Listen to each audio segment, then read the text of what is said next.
Kondisi keamanan di Kabupaten Jemberana pasca penemuan koper tak bertuan kembali kondusif.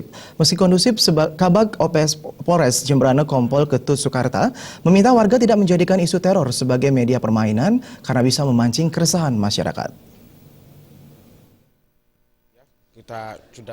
Kepala Penerangan Kodam 9 Udayana Letkol Infantri J. Hotman Hutahayan mengatakan, menyikapi ancaman teroris pasca ledakan bom dan baku tembak di Sarinah, Jakarta beberapa waktu lalu, Kodam 9 Udayana akan melakukan upaya antisipasi di Bali dengan meningkatkan kewaspadaan dan bersinergi dengan Polda serta instansi-instansi terkait.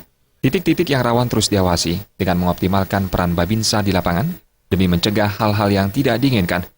Letkol Infantri J. Hotman Hutahayan menambahkan, hingga saat ini kondisi di Bali cukup kondusif dan belum terdeteksi ancaman serius. Meskipun demikian, Kapendam 9 Udayana ini mengingatkan semua pihak agar tidak terlena tetapi terus meningkatkan kewaspadaan dengan memperketat pengamanan terutama pada pintu masuk Bali, baik pelabuhan maupun bandara.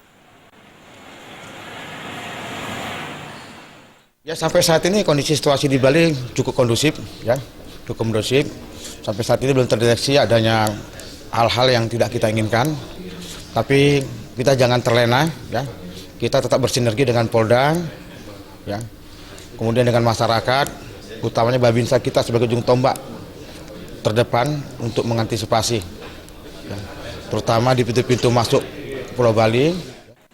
Simak Rame Kapendam 9 Udayana beserta jajaran bertujuan meningkatkan hubungan kerjasama dengan harapan terjalin silaturahmi yang baik dan lebih mengetahui serta memahami peran dari media dan Kodam 9 Udayana. Supariana dan Bagus Suryadi, Bali TV.